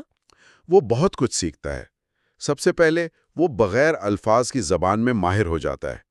اسے احساس ہوتا ہے کہ جوش، محبت اور مقصد کو سمجھنے کے لیے الفاظ کی ضرورت نہیں ہوتی۔ وہ عمل کی زبان سیکھتا ہے۔ جی، عمل کی۔ وہ سیکھتا ہے کہ محنت سے کچھ بھی حاصل کیا جا سکتا ہے۔ اس نے اپنی بھیڑوں سے دگنی رقم کما لی ہے۔ وہ اب صرف ایک چرواہا نہیں رہا۔ نہیں، وہ ایک کامیاب تاجر بننے کی صلاحیت رکھتا ہے۔ اس نے ثابت کر دیا ہے کہ وہ صفر سے دوبارہ کھڑا ہو سکتا ہے۔ تو 1 سال بعد وہ ایک دوراہے پر کھڑا ہے۔ اس کے پاس اتنے پیسے ہیں کہ وہ اسپین واپس جا کر پہلے سے بھی بڑا ریوڑ خرید سکتا ہے، ایک امیر اور کامیاب چرواہا بن سکتا ہے۔ اور شاید اسی تاجر کی بیٹی سے شادی کر سکتا ہے جس کے بارے میں وہ سوچتا تھا۔ ایک محفوظ، آرام دہ اور کامیاب زندگی اس کی منتظر ہے۔ یا پھر وہ یہ سب کچھ ایک بار پھر داؤ پر لگا کر اپنے اصل خواب کی طرف جا سکتا ہے، اپنے پرسنل لیجنڈ یعنی اہرام مصر کے خزانے کی طرف اپنا سفر جاری رکھ سکتا ہے۔ یہ کتاب کا ایک اور اہم موڑ ہے۔ صحیح۔ اس نے ایک طرح کی کامیابی تو حاصل کر لی ہے، لیکن کیا یہ وہی کامیابی ہے جس کے لیے وہ نکلا تھا؟ جب وہ تاجر کو الوداع کہتا ہے اور بتاتا ہے کہ وہ اپنی بھیڑیں خریدنے جا رہا ہے، تو تاجر کا آخری جملہ بہت معنی خیز ہوتا ہے۔ جی، وہ کہتا ہے، میں جانتا ہوں کہ تم بھیڑیں خریدنے نہیں جا رہے، بالکل اسی طرح جیسے میں جانتا ہوں کہ میں کبھی مکہ نہیں جاؤں گا۔ اور پھر وہ کہتا ہے مکتوب۔ یہ ایک طرح سے تاجر کا سینٹیاگو کو آشیرواد دینا ہے۔ وہ تسلیم کر رہا ہے کہ سینٹیاگو اس جیسا نہیں ہے۔ وہ اپنے خواب کے پیچھے جائے گا۔ جی، وہ جائے گا، چاہے اس کی قیمت کچھ بھی ہو۔ اور یہاں یہ سوال پیدا ہوتا ہے جسے کتاب قاری کے لیے چھوڑ دیتی ہے، کیا کامیابی کا مطلب وہی ہے جو ہم شروع میں سوچتے ہیں؟ کیا پیسہ اور تجربہ پرسنل لیجنڈ کا نام البدل ہو سکتا ہے؟ بالکل، یہی وہ سوال ہے جس کا جواب سینٹیاگو کو تلاش کرنا ہے۔ اور اسی سوال کے ساتھ سینٹیاگو ایک نئے سفر کا آغاز کرتا ہے۔ اگلے حصے میں ہم دیکھیں گے کہ وہ کیا فیصلہ کرتا ہے۔ جی، وہ صحرا کے پار ایک قافلے کے ساتھ سفر کرے گا اور ایک انگریز کے کردار کے ذریعے علم کی تلاش کا جائزہ لے گا۔ آج ہم پاولو کویلو کی مشہور زمانہ کتاب دی الکیمسٹ پر اپنی گفتگو کو آگے بڑھا رہے ہیں۔ یہ سلسلے کا چوتھا حصہ ہے۔ جی بالکل، اور اس حصے میں ہم سانتیاگو کے ساتھ اس کے سفر کے شاید سب سے مشکل مرحلے میں داخل ہو رہے ہیں، صحرا کا سفر۔ صحرا۔ اور دیکھیں، یہ صرف ایک جگہ سے دوسری جگہ جانا نہیں ہے، یہ خود شناسی، علم کی نوعیت اور کائنات کے جو پوشیدہ اشارے ہیں ان کو سمجھنے کا ایک گہرا سبق ہے۔ اچھا، تو پچھلی بار ہم نے چھوڑا تھا جہاں سانتیاگو نے کرسٹل کی دکان پر 1 سال گزارنے کے بعد دوبارہ اپنے ذاتی افسانے کو آگے بڑھانے کا فیصلہ کیا ہے۔ جی، اور اب اس کا سامنا ہے وسیع و عریض صحارا سے۔ کہانی ہمیں سیدھا ٹانگیر کے گودام میں لے جاتی ہے۔ وہ منظر بہت، آپ کہیں کہ جاندار ہے۔ ہر طرف جانوروں کی آوازیں، پسینے اور دھول کی وہ ملی جھلی بو۔ ہاں، ایک عجیب افراتفری کا عالم ہے۔ بالکل، اور اسی ہنگامے میں سانتیاگو کی ملاقات ایک بہت ہی دلچسپ کردار سے ہوتی ہے، ایک انگریز۔ یہ شخص سانتیاگو سے بالکل مختلف ہے نا؟ او، بالکل مختلف۔ آپ اسے ایک چلتا پھرتا کتب خانہ کہہ سکتی ہیں۔ وہ ہر وقت کتابوں کی دھیر میں گھرا رہتا ہے۔ ہر وقت؟ جی، ہر وقت۔ وہ کیمیا گری یعنی الکمی کے پیچیدہ رازوں کو سمجھنے کی کوشش کر رہا ہے۔ اس کا فلسفہ یہ ہے کہ دنیا کا سارا علم اور حکمت بس کتابوں میں بند ہے۔ یعنی اگر آپ نے صحیح کتابیں پڑھ لیں تو آپ سب کچھ جان سکتے ہیں۔ بالکل، اس کا یہی ماننا ہے۔ اور وہ الیفیوم نخلستان جا رہا ہے، ایک 200 سالہ کیمیاگر کی تلاش میں۔ 200 سالہ؟ جی، 200 سالہ، جس کے بارے میں کہا جاتا ہے کہ وہ کائنات کی واحد سچی زبان جانتا ہے اور فلاسفر سٹون بنانے کا راز بھی۔ اور ان دونوں کی جو پہلی بات چیت ہے وہیں سے کہانی ایک نیا موڑ لیتی ہے۔ انگریز سانتیاگو کے تھیلے میں وہ یورم اور تھمم نامی پتھر دیکھ لیتا ہے۔ جی، جو اسے سالم کے بادشاہ نے دیے تھے۔ ہاں، اور وہ فوراً انہیں پہچان لیتا ہے۔ یہاں مجھے ایک سوال پوچھنا ہے۔ ایک طرف تو یہ ایک نشانی یا اومن ہے، لیکن یہ تھوڑا زیادہ کنوینینٹ نہیں لگتا کہ صحرا کے بیچ میں اسے اچانک ایک ایسا شخص مل جائے جو وہی خفیہ زبان جانتا ہو؟ یہ بہت اچھا سوال ہے۔ دراصل یہ کوئلو کے فلسفے کا مرکزی نقطہ ہے۔ اچھا؟ دیکھیں، وہ جسے کائنات کی زبان کہتا ہے اس میں اتفاق جیسی کوئی چیز نہیں ہوتی۔ ہر ملاقات، ہر واقعہ وہ ایک اشارہ ہے۔ مطلب یہ کوئنسیڈنس نہیں ہے؟ بالکل نہیں۔ انگریز کا ملنا اس بات کی تصدیق ہے کہ سانتیاگو صحیح راستے پر ہے۔ یہ کائنات کا طریقہ ہے یہ کہنے کا کہ تم اکیلے نہیں ہو اور تمہاری تلاش کو سمجھنے والے دوسرے لوگ بھی موجود ہیں۔ تو یہ سہولت نہیں بلکہ اس اصول کا عملی مظاہرہ ہے کہ جب آپ اپنے ذاتی افسانے کی پیروی کرتے ہیں تو پوری کائنات آپ کی مدد کرتی ہے۔ ٹھیک ہے، یہ نقطہ سمجھ میں آتا ہے۔ اور پھر قافلے کا رہنما سامنے آتا ہے، ایک سخت گیر داڑھی والا شخص جو صحرا کے مزاج کو سمجھتا ہے۔ اس کا اعلان گونجتا ہے، صحرا ایک مزور عورت ہے اور نافرمانی کا مطلب موت۔ جی، اور یہ صرف ایک حکم نہیں ہے نا، یہ صحرا کے ساتھ رشتے کا پہلا سبق ہے۔ بالکل۔ وہ پورے قافلے کو، جس میں 200 لوگ اور 400 جانور ہیں، ایک قانون کے تحت متحد کرتا ہے۔ ہر کوئی اپنے خدا سے وفاداری کا حلف لیتا ہے اور پھر یہ عظیم سفر شروع ہوتا ہے۔ تو یہ صرف ایک تجارتی قافلہ نہیں ہے، یہ ایک چھوٹی سی دنیا ہے جو ایک ساتھ سفر کر رہی ہے۔ ایک چھوٹی سی دنیا جو بقا کے مشترکہ مقصد کے لیے ایک ہو گئی ہے۔ سفر کا آغاز تو بہت شور اور ہنگامے سے ہوتا ہے، لیکن جیسے ہی قافلہ صحرا میں گہرا اترتا ہے، سب کچھ بدل جاتا ہے۔ ایک دم گہری خاموشی چھا جاتی ہے۔ جی بالکل، بس ہوا کی سرسراہٹ اور جانوروں کے قدموں کی چاپ۔ اور یہیں پر صحرا مطلب وہ صرف ایک پس منظر نہیں رہتا، وہ خود ایک کردار بن جاتا ہے۔ ان کو اس کی اوقات یاد دلانے والا ہے۔ سانتیاگو کو پہلی بار احساس ہوتا ہے کہ وہ کتنا چھوٹا ہے۔ کہ اس کائنات میں اس کی حیثیت کیا ہے۔ بالکل، صحرا آپ سے آپ کی ساری غیر ضروری باتیں چھین لیتا ہے اور آپ کو صرف بنیادی چیزوں پر توجہ دینے پر مجبور کرتا ہے۔ پانی، حرکت اور خاموشی، یہ صبر اور مشاہدے کا فن سکھاتا ہے۔ اور اسی خاموشی میں سانتیاگو کو ایک اور استاد ملتا ہے، ایک اونٹ بان۔ جی، اونٹ بان۔ اس کا کردار بہت دلچسپ ہے۔ اس کے پاس کتابیں نہیں ہیں، لیکن اس کے پاس زندگی کا تجربہ ہے۔ وہ سانتیاگو کے ایک بہت سادہ مگر گہری بات سکھاتا ہے نا، کہ جب آپ صحرا میں داخل ہو جاتے ہیں تو واپسی کا کوئی راستہ نہیں ہوتا، آپ کو صرف آگے بڑھنے کے بہترین طریقے کے بارے میں سوچنا ہوتا ہے۔ جی، اور یہیں وہ مکتوب کا تصور متعارف کرواتا ہے۔ مکتوب یعنی یہ لکھا جا چکا ہے۔ اچھا، پہلی نظر میں تو یہ تقدیر پرستی یا فیٹلزم لگتا ہے کہ جو ہونا ہے وہ ہو کر رہے گا، تو پھر کوشش کیوں کی جائے؟ ہاں، یہ سوال ذہن میں آتا ہے۔ میرا بھی یہی سوال تھا۔ اگر سب کچھ پہلے سے لکھا ہے تو پھر ذاتی افسانے کی جد و جہد کا کیا مطلب ہے؟ کیا یہ تقدیر اور آزاد مرضی کے درمیان ایک تضاد نہیں ہے؟ دیکھیں، یہ اس کہانی کا سب سے اہم فلسفیانہ سوال ہے۔ اونٹ بانڈ کی حکمت کے مطابق مکتوب کا مطلب ہاتھ پر ہاتھ دھر کر بیٹھ جانا نہیں ہے۔ تو پھر کیا ہے؟ اس کا مطلب یہ ہے کہ جو ہو چکا ہے اسے قبول کیا جائے اور مستقبل کے خوف سے آزاد ہو کر حال میں جیا جائے۔ وہ اپنی کہانی سناتا ہے کہ کیسے ایک سیلاب نے اس کی زندگی کی ساری جمع پونجی تباہ کر دی، ارے واہ! لیکن اس واقعے نے اسے نامعلوم سے نہ ڈرنا سکھایا۔ اس کا یقین ہے کہ ہماری زندگی کی کہانیاں اور دنیا کی تاریخ ایک ہی ہاتھ نے لکھی ہیں۔ اچھا، لہٰذا مکتوب تقدیر کو بوجھ نہیں بلکہ ایک حوصلہ بناتا ہے کہ آپ ایک بڑے منصوبے کا حصہ ہے، اس لیے خوفزدہ نہ ہوں۔ یہ بہت گہری ہے۔ اور اونٹ بانڈ کی یہ حکمت جو تجربے سے آئی ہے، انگریز کے کتابی علم سے کتنی مختلف ہے نا؟ بالکل۔ ایک شخص زندگی کو براہ راست پڑھ رہا ہے اور دوسرا زندگی کے بارے میں لکھی گئی کتابوں کو۔ یہاں علم کے دو ماڈلز کا ٹکراؤ صاف نظر آتا ہے۔ جی بالکل، آپ اسے اس طرح دیکھ سکتی ہیں کہ انگریز ایک گوگل اسکالر کی طرح ہے۔ اس کے پاس تمام معلومات ہیں، تمام حوالے، تمام پیچیدہ فارمولے، لیکن عملی فہم نہیں ہے۔ صرف تھیوری۔ ہاں، صرف تھیوری۔ اس کی کتابیں پارے، نمک، ڈریگن اور بادشاہوں کے ذکر سے بھری ہیں، اور وہ سمجھتا ہے کہ کیمیا گری کے راز صرف ان تحریروں کو سمجھ کر ہی کھولے جا سکتے ہیں۔ وہ صحرا کے سفر کے دوران بھی اپنے ارد گرد کے ماحول پر دھیان دینے کے بجائے اپنی کتابوں میں ہی کھویا رہتا ہے۔ دوسری طرف سانتیاگو ہے جو اب ایک فیلڈ ریسرچر بن چکا ہے۔ وہ براہ راست تجربے سے سیکھ رہا ہے۔ جی، وہ انگریز کی کتاب پڑھنے کی کوشش کرتا ہے، لیکن اسے وہ بہت پیچیدہ لگتی ہے اور وہ اسے ایک طرف رکھ دیتا ہے۔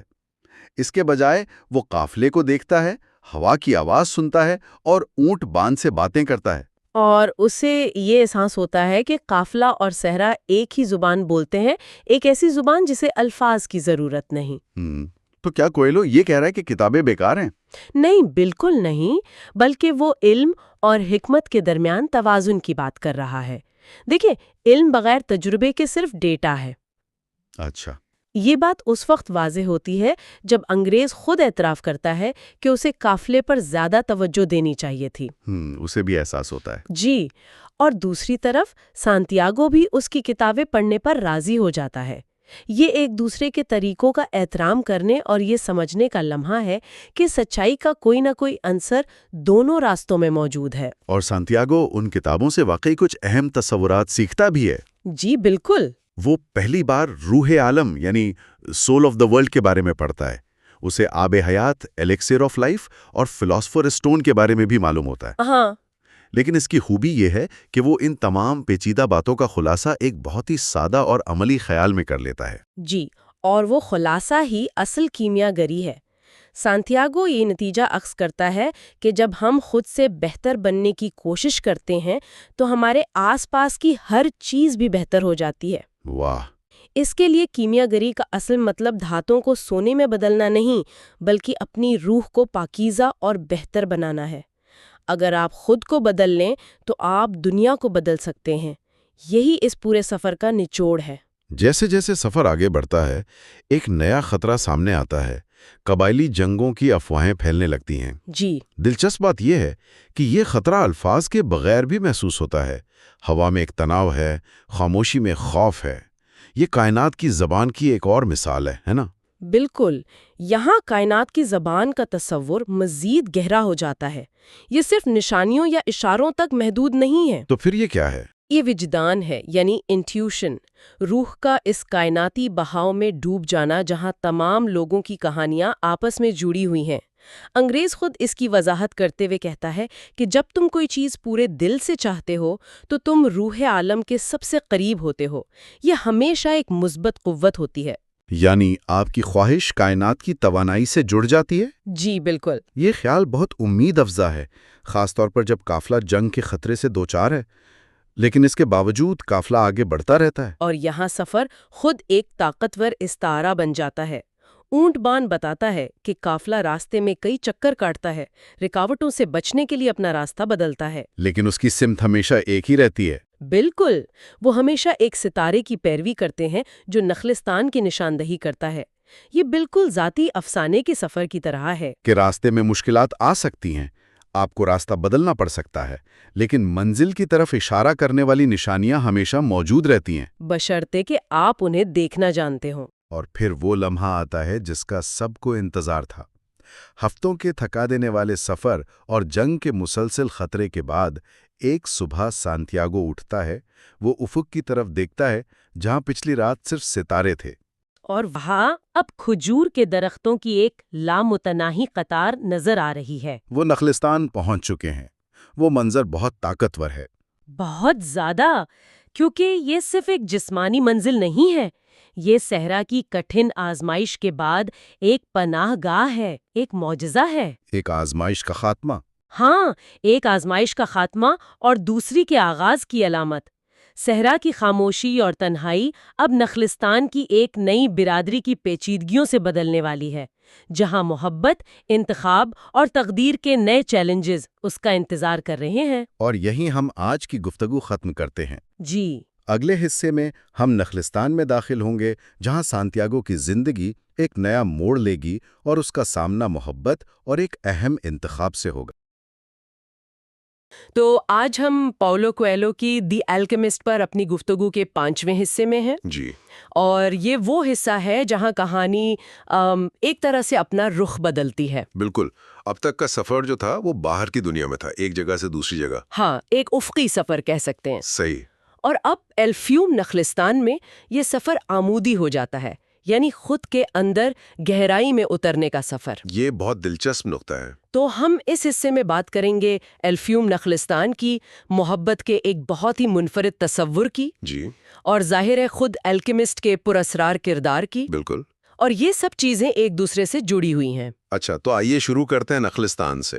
قافلہ مہینوں بعد وہاں پہنچتا ہے، اور کتاب میں اس کی جو تصویر کشی کی گئی ہے وہ کوئی چھوٹی جگہ نہیں ہے۔ بالکل نہیں، یہ کوئی چند کھجور کے درختوں والا معاملہ نہیں ہے۔ ہاں، وہ لکھتے ہیں کہ یہ اسپین کے کئی قصبوں سے بڑا ہے، 300 کنویں ہیں، 50,000 کھجور کے درخت۔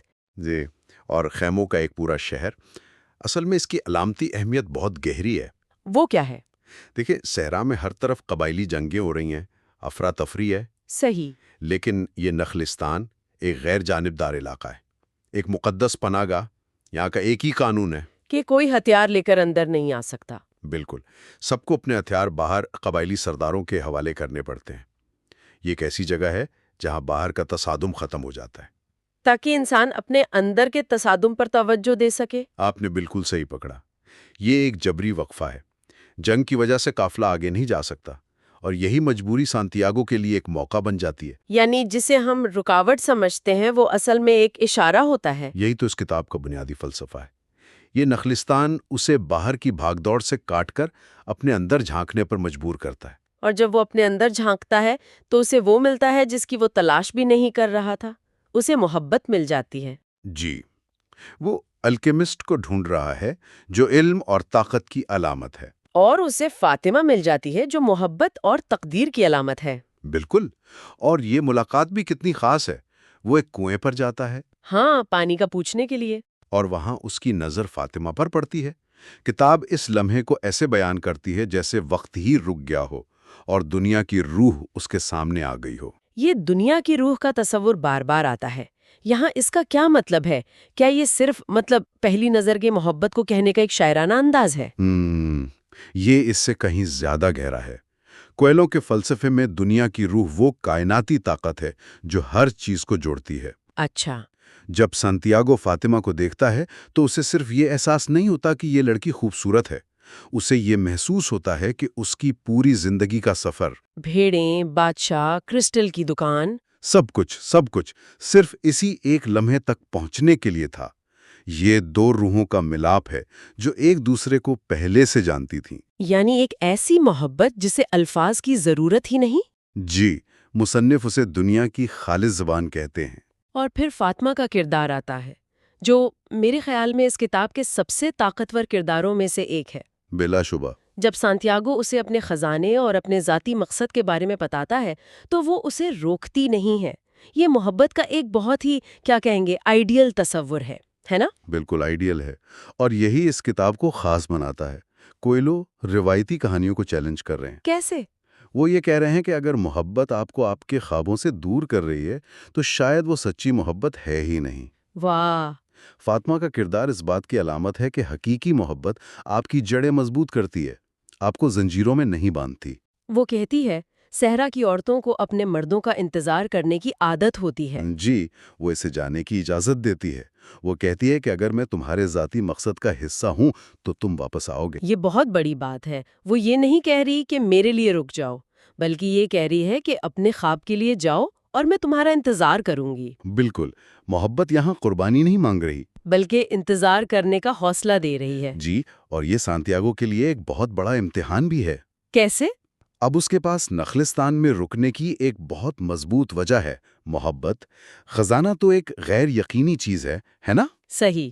لیکن فاطمہ ایک حقیقت ہے۔ وہ ایک لمحے کے لیے سوچتا بھی ہے کہ شاید فاطمہ ہی میرا خزانہ ہے۔ ہاں، یہ کشمکش بہت حقیقی لگتی ہے۔ لیکن فاطمہ خود اسے یاد دلاتی ہے کہ اس کا مقصد کچھ اور ہے۔ وہ محبت کو رکاوٹ نہیں بلکہ ایک محرک بنا دیتی ہے۔ تو سچی محبت آپ کے ذاتی مقصد کی راہ میں رکاوٹ نہیں بنتی؟ کبھی نہیں، وہ اس کا حصہ بن جاتی ہے۔ اچھا، تو جب سانتیاگو اسی محبت اور مقصد کی کشمکش سے گزر رہا ہوتا ہے تب کہانی میں ایک اور اہم موڑ آتا ہے۔ جی، شگن والا موڑ۔ ہاں، اسے صحرا میں ایک شگون نظر آتا ہے۔ وہ آسمان پر دو بازوؤں کو لڑتے ہوئے دیکھتا ہے، اور اچانک اسے ایک ویژن نظر آتا ہے۔ ایک خواب کی سی کیفیت میں، ہے نا، کہ نخلستان پر ایک فوج حملہ کر رہی ہے۔ یہاں سانتیاگو کی صلاحیت میں ایک بڑا ارتقا نظر آتا ہے۔ مطلب؟ پہلے وہ صرف ٹھوس چیزوں میں اشارے پڑتا تھا، جیسے پتھر یا بھیڑوں کا رویہ۔ صحیح۔ اب وہ فطرت کی ایک تجریدی زبان، یعنی بازوؤں کی پرواز کو سمجھنے لگا ہے۔ یہ ایک بہت بڑی چھلانگ ہے۔ تو وہ کائنات کی گہری زبان سے جڑ گیا ہے۔ بالکل، اور یہی چیز اسے الکیمسٹ سے ملنے کے قابل بناتی ہے۔ لیکن اس علم کے ساتھ ایک بہت بڑی ذمہ داری بھی آتی ہے۔ وہ اسے نظر انداز بھی تو کر سکتا تھا، ہے نا؟ کر سکتا تھا، اسے اپنا وہم سمجھ سکتا تھا، لیکن وہ اپنی جان خطرے میں ڈالنے کا فیصلہ کرتا ہے۔ اور وہ نخلستان کے قبائلی سرداروں کو خبردار کرنے جاتا ہے۔ جی، اور سرداروں کا رد عمل بھی بہت دلچسپ ہے۔ وہ ایک بوڑھے تجربے کار سردار کے پاس جاتا ہے جو اس کی پوری بات سنتا ہے۔ لیکن دوسرے سردار تو شک کرتے ہیں اس پر۔ ظاہر ہے ایک اجنبی لڑکا آ کر انہیں جنگ کی خبر دے رہا ہے، ایک ایسی جگہ پر جہاں صدیوں سے امن ہے۔ ہاں، لیکن بوڑھا سردار کہتا ہے کہ صحرا کے اصول پرانے ہیں، اور ان میں سے ایک اصول یہ ہے کہ کائنات کے اشاروں پر یقین کرو۔ اور وہ اس پر بھروسہ کرنے کا فیصلہ کر لیتے ہیں، مگر ایک شرط کے ساتھ۔ جی، اور وہ شرط بہت سخت ہے۔ وہ کہتے ہیں کہ ہم ہتھیار اٹھائیں گے، لیکن اگر کل سورج ڈوبنے تک کوئی دشمن نہ آیا تو ان میں سے ایک ہتھیار تمہارے خلاف استعمال ہوگا۔ یعنی اگر اس کی بات غلط نکلی تو اسے جان سے ہاتھ دھونا پڑے گا۔ بالکل، یہ اس کے یقین کا سب سے بڑا امتحان ہے۔ کیا وہ اپنے ویژن پر اتنا بھروسہ کرتا ہے کہ اپنی جان داؤ پر لگا دے؟ اور وہ کرتا ہے۔ وہ کرتا ہے۔ اگلے دن جب وہ انتظار کر رہا ہوتا ہے تو پھر وہ منظر آتا ہے۔ وہ لمحہ تو کمال کا ہے، ایک بگولے کی طرح۔ ایک گھڑ سوار نمودار ہوتا ہے، خاموش، سر سے پاؤں تک کالا لباس پہنے ہوئے، کندھے پر ایک باز۔ اس کی موجودگی اتنی طاقتور ہے کہ جیسے ہوا بھی تھم گئی ہو۔ یہ کوئی عام ملاقات نہیں ہے، یہ ایک تصادم ہے۔ بالکل۔ وہ گھڑ سوار سیدھا سانٹیاگو کے پاس آتا ہے اور ایک جھٹکے میں اپنی لمبی خمیدہ تلوار نکال کر اس کے ماتھے پر رکھ دیتا ہے۔ اور وہ اتنی قریب ہوتی ہے کہ سانٹیاگو کو اس کی ٹھنڈک محسوس ہوتی ہے اور خون کا ایک قطرہ بھی ٹپکتا ہے۔ اور پھر وہ گرجدار آواز میں پوچھتا ہے، کس نے بازوں کی پرواز کا مطلب پڑھنے کی ہمت کی؟ یہ سانٹیاگو کے ساہس یعنی اس کی ہمت کا آخری امتحان تھا۔ بالکل۔ اور اس لمحے میں موت کے اتنے قریب کھڑے ہو کر اسے نہ صرف اپنا ذاتی مقصد یاد آتا ہے بلکہ فاطمہ بھی۔ اور وہ ڈرتا نہیں ہے، وہ فخر سے جواب دیتا ہے کہ یہ ہمت میں نے کی ہے۔ کیا بات ہے! اور یہی وہ جواب تھا جو الکیمسٹ سننا چاہتا تھا۔ تو وہ پراسرار گھڑ سوار الکیمسٹ تھا؟ جی۔ وہ اپنی تلوار ہٹا لیتا ہے اور کہتا ہے، ہمت وہ سب سے ضروری خوبی ہے جو دنیا کی زبان کو سمجھنے کے لیے چاہیے۔ تو وہ اس کی ہمت کو پرکھ رہا تھا۔ وہ یہ دیکھنا چاہتا تھا کہ کیا اس لڑکے میں موت کا سامنا کرنے کی ہمت ہے، کیونکہ جو شخص اپنے خواب کے لیے مرنے کو تیار نہیں، وہ اسے پانے کا حقدار بھی نہیں۔ تو الکیمسٹ کا کردار یہاں ایک استاد کے طور پر سامنے آتا ہے، لیکن وہ میلچیزیڈک جیسا نرم مزاج استاد نہیں ہے۔ نہیں، بالکل نہیں۔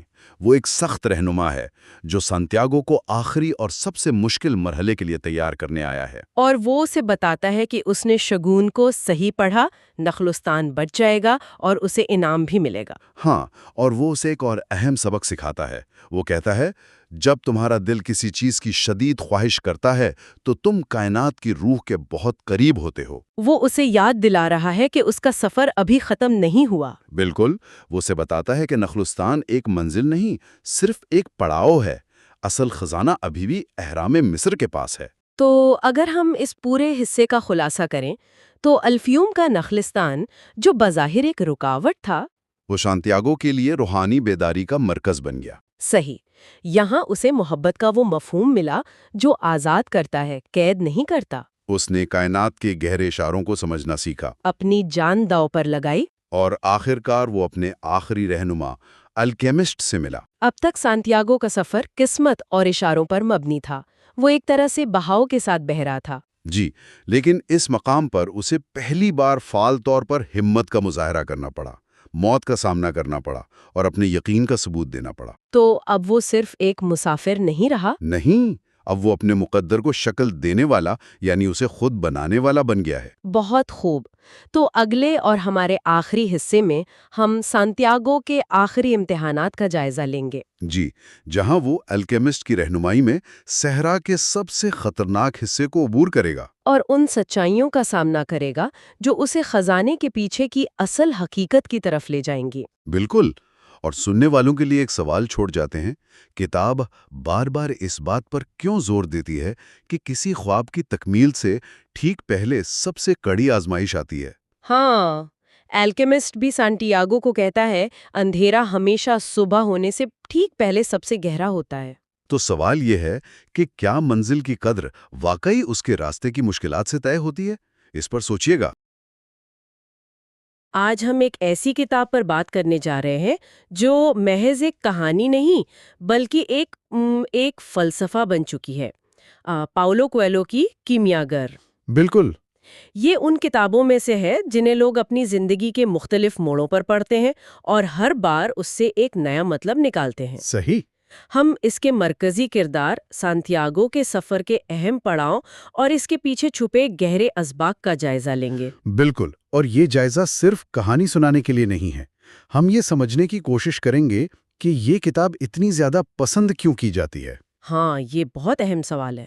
آخر ایک چرواہے لڑکے کی خزانے کی تلاش کی کہانی میں ایسا کیا ہے جو دنیا بھر کے کروڑوں لوگوں کو اپنی طرف کھینچتا ہے؟ میرے خیال میں اس کا جواب اس کے سادہ سے بیانیے میں چھپی گہری سچائیوں میں ہے۔ یہ اپنے ذاتی خواب کو پہچاننے اور کائنات کے اشاروں کو سمجھنے کی ایک تمثیل ہے۔ کہانی کا جو پہلو مجھے ہمیشہ متاثر کرتا ہے وہ شروعات ہے، سانتیاگو کا پادری بننے کے بجائے چرواہا بننے کا فیصلہ۔ ہاں، یہ کوئی چھوٹا قدم نہیں تھا۔ اس نے شروع سے ہی ایک غیر روایتی راستہ چنا، صرف اس لیے کہ وہ دنیا دیکھنا چاہتا تھا۔ یہیں سے اس کی ذاتی داستان کی بنیاد پڑ جاتی ہے۔ یہ بہت اہم نکتہ ہے۔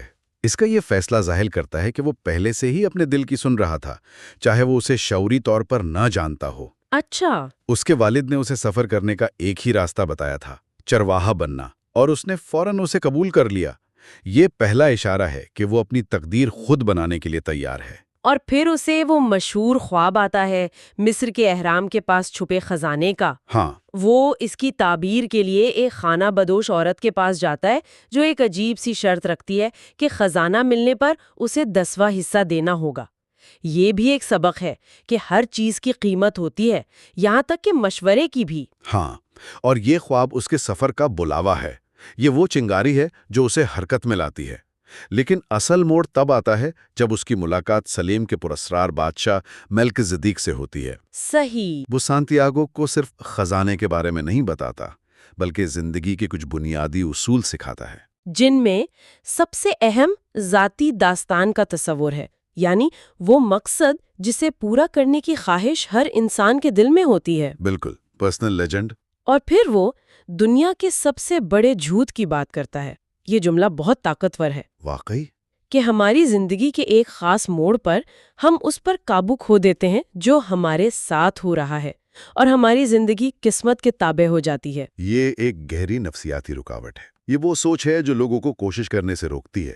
وہ مان لیتے ہیں کہ اب کچھ نہیں ہو سکتا، حالات ان کے کنٹرول سے باہر ہیں۔ ملکزیدیک سانتیاگو کو بتا رہا ہے کہ یہ سوچ ہی سب سے بڑی رکاوٹ ہے، اور اس کے ساتھ ہی وہ ایک بہت بڑا حوصلہ بھی دیتا ہے، وہ مشہور جملہ، جب تم سچے دل سے کوئی چیز چاہتے ہو تو پوری کائنات اسے حاصل کرنے میں تمہاری مدد کے لیے سازش کرتی ہے۔ جی ہاں، یہ ایک طرح کا امتحان ہے۔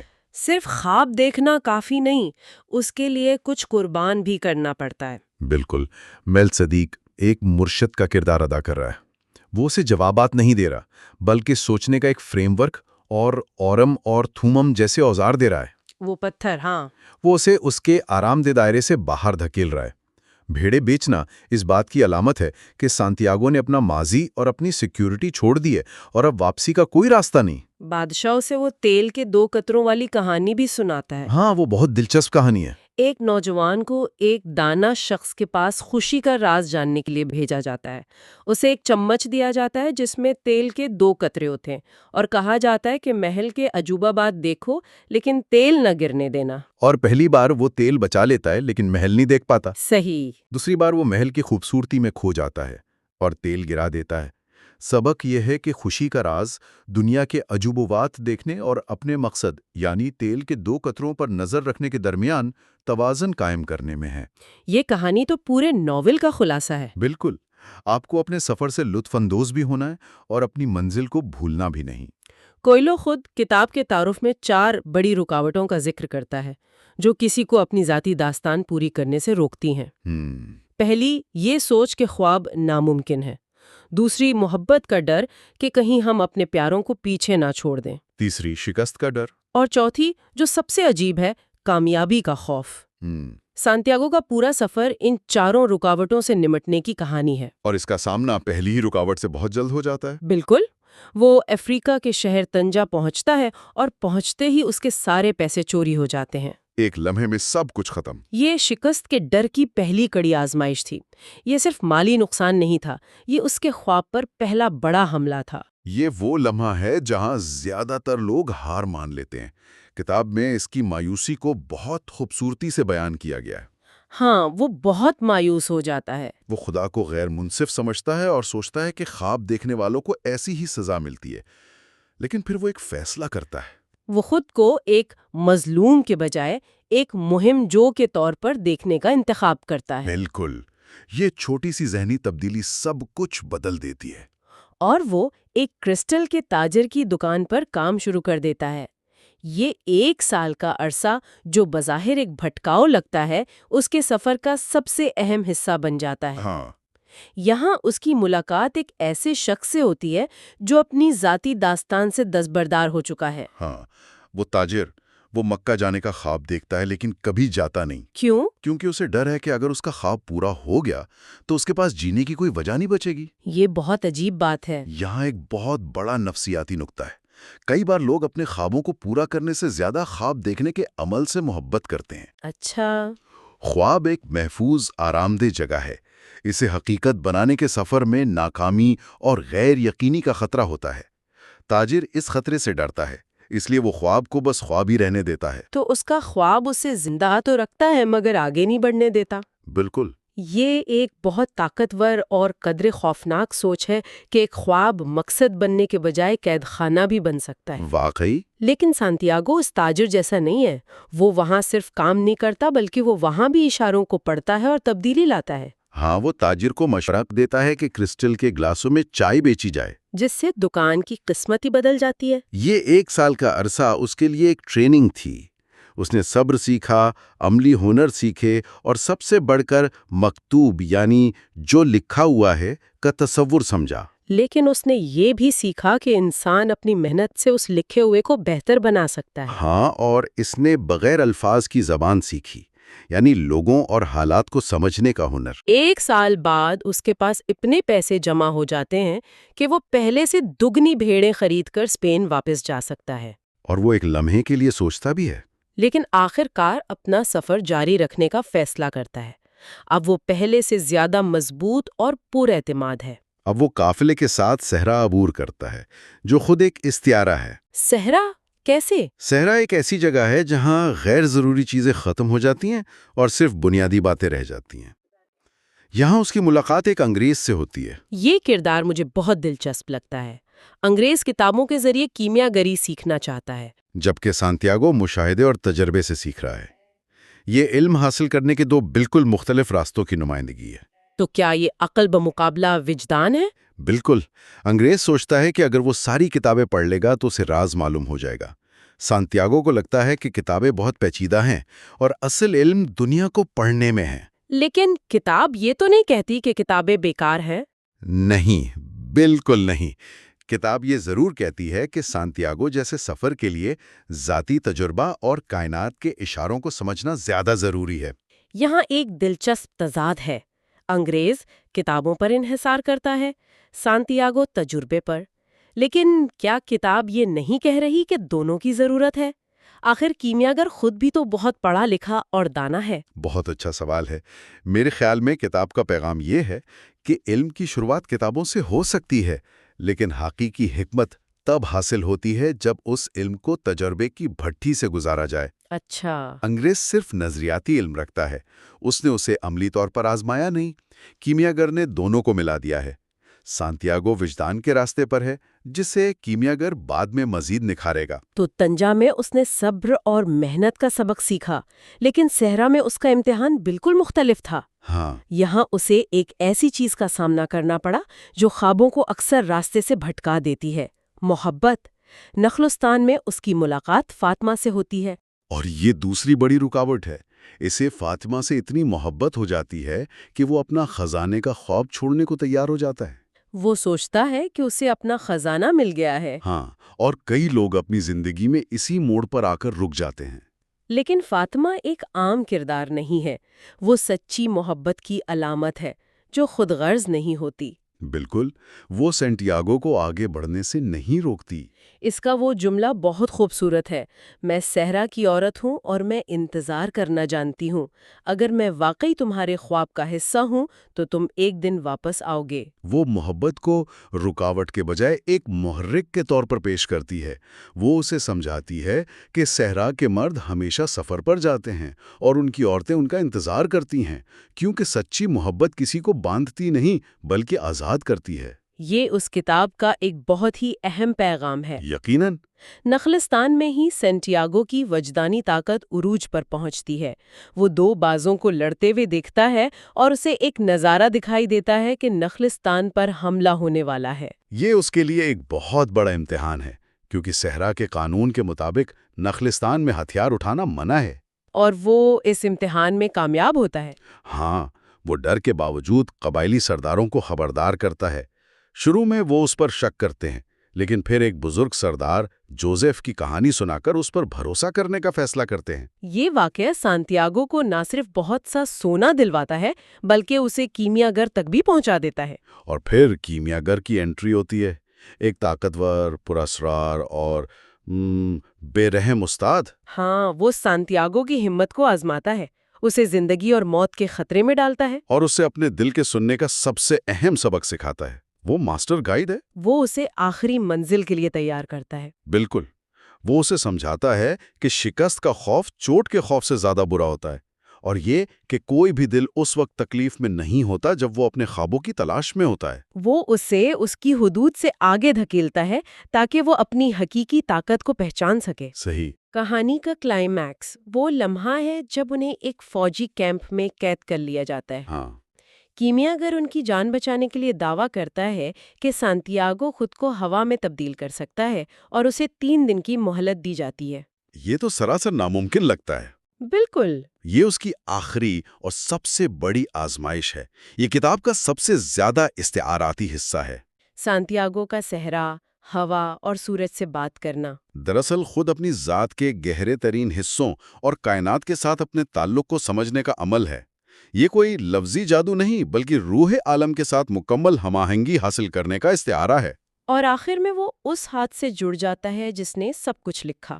وہ سمجھ جاتا ہے کہ اس کی اپنی روح کائنات کی روح کا حصہ ہے۔ بالکل، اور اس سمجھ کے ذریعے وہ ناممکن کو ممکن بنا سکتا ہے۔ وہ یہ جان لیتا ہے کہ وہ صرف ایک چرواہا نہیں بلکہ کائنات کا ایک لازمی جزو ہے۔ اور اس کے اندر وہی طاقت موجود ہے جس نے پوری کائنات کو تخلیق کیا ہے۔ یہ خود شناسی کا عروج ہے۔ اہرام مصر تک پہنچ جاتا ہے۔ ہاں، اپنی منزل پر۔